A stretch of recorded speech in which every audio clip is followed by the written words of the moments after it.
The 10-minute Talent Rant is live. I'm James Hornick, joined by Jeff Smith, and we are on the clock. The 10-minute Talent Rant is our ongoing series where we break down things that are broken in the talent acquisition and hiring space, maybe even pitch a solution or two. Before we dig in, all of our content can be found at talentinsights.hirewell.com. This week's topic, episode 76, the disconnect between hiring and retention. I tried, if anybody remembers from the last episode, I had like this effusive smile and James notated it. He was like, every time I start this. So I tried to be a little bit more chill today. Oh, I don't know. It kind of brought me down though. And I it's know, usually yeah. you're giving me energy as I'm reading these things off. Anyways, Okay, fair enough. we'll see if this actually goes 10 minutes. I don't know. We had this idea, and I think I really love this topic. But as we started doing it, we're like, this is really straightforward. There's not it's so. But we could also go off on a tangent here. We'll see. But we've realized that what used to start as a 10-minute hard cap soon became 11, 12, 13, 14 minutes. So we might go under this time. We will see. Watch, it'll be like 12 by the time Yeah, it's it'll still go under. Um, Hot take. We'll kind of start here. Most important skill for any employee, bar none, is the ability to navigate an unstructured or undefined environment. But that skill does not get you hired anywhere. that when people say they want entrepreneurialism, this is what they're This is what talking yes. about.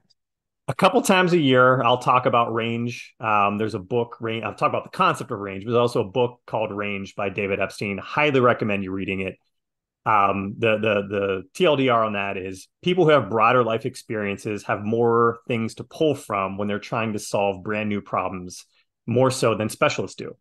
You've done more things in your life. You're going against like specialists there's not as equipped to deal because they have more limited experience than generalists do. Any company that's doing anything remotely interesting is going to have new challenges. And it's with those challenges is where generalists will outperform specialists. No doubt.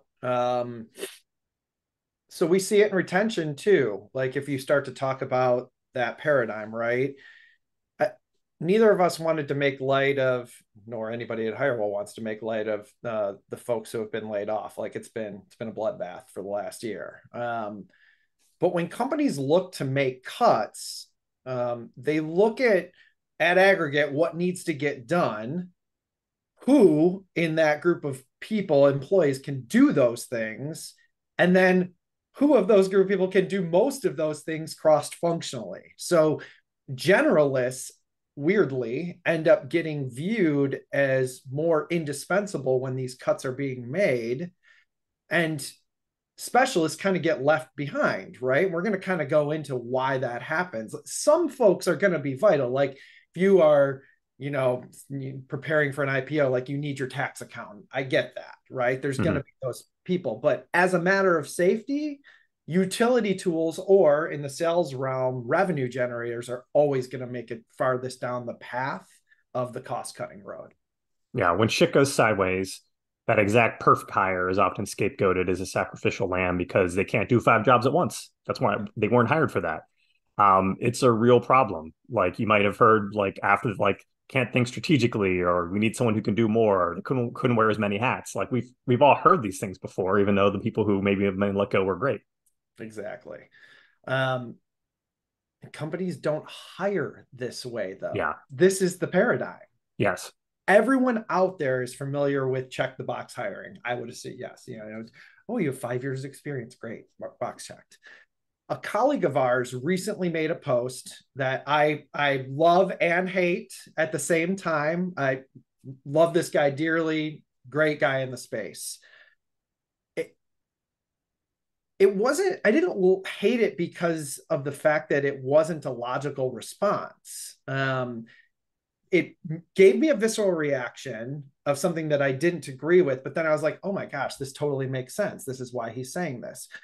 If a company is insistent that a person's background has to be exact for the project or the role that they're trying to fill, it's only logical to start with all the things that make them not a fit, right? Yes.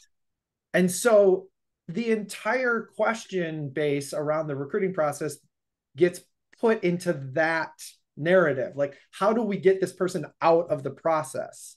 Which should save a lot of time, right? But it's completely insane. It's everything that's wrong with hiring. So When you here's the think thing. about it. It's insane. And they aren't completely wrong with how they thought about this, but what they're doing is in effect exactly why everything in this process, in the entire recruiting function, is so fucked up. Yeah. Like, hiring managers don't know what they want, so they try to thread the needle like super, super thin, which results in good folks like my buddy and our colleague having takes like this. And so our question is, why focus on trimming the fat when we should be focusing on widening the pool? Like, all of this literally makes zero sense. Yeah. Now, meanwhile, you got workers, not job seekers, but actual workers when they're doing the job. They're thrust into this weird paradigm where going broad will make them better able to last and contribute and get the job done at their current company like they should be doing. But it also makes it harder for them to get hired for the next one. Yeah. Because acquiring more and more skills, it's obviously a good thing. It's obviously only going to benefit you. And of course, it makes you more valuable to the company.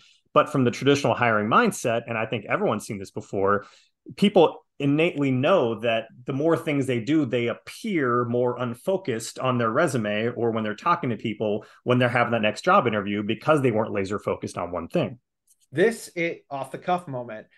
I literally had a call with a gentleman who had an interview, a colleague of mine from a previous role, got into a discussion about, his global experience, right? He's Mm-hmm. worked in Europe, he's worked in Asia. Then the next question in the interview was, well, have you worked in Germany? And he was like, well, I haven't. Done. Like, why? Worked in three continents, but not the one market. You're Like, yeah, but it's like such a granular thing to harness into. Anyway, yeah. look, the bottom line, we need to remember this. Roughly, there are three buckets of folks that become expendable when shit gets hard. So what are those? So low performers, duh. If you're in sales and you're on the bottom, you're not getting your number, whatever. That's just life. Everyone's probably been a low performer. That's on you. It happens. Second would be if you're unlucky enough to be in a situation where your project or your division or whatever at a company was cut. The company might have had some financial issues. They had to make some tough calls. Maybe they just canceled a project entirely. You might have been great. You might have been broad, like we're talking about, but you're in the wrong place. But the third is really what we're kind of saying here is the people who don't fit the do more with less persona.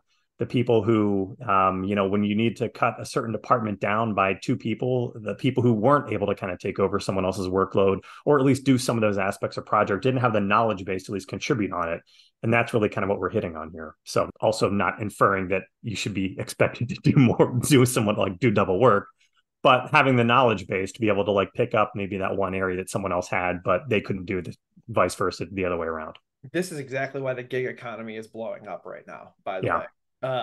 Specific to number two, lots of folks got hired because of that, like threading the needle, that super specific project expertise. And then Mm-hmm. liquid got a little thin the last year. And it was like, screw that. We're not going to do those projects anymore. And guess what happened? Lots of collateral damage. So, Yeah. All right. Takeaways. Looks like yeah. we will go 10 minutes here. All right. Yeah. Yeah. Continue. We've really bloviated here.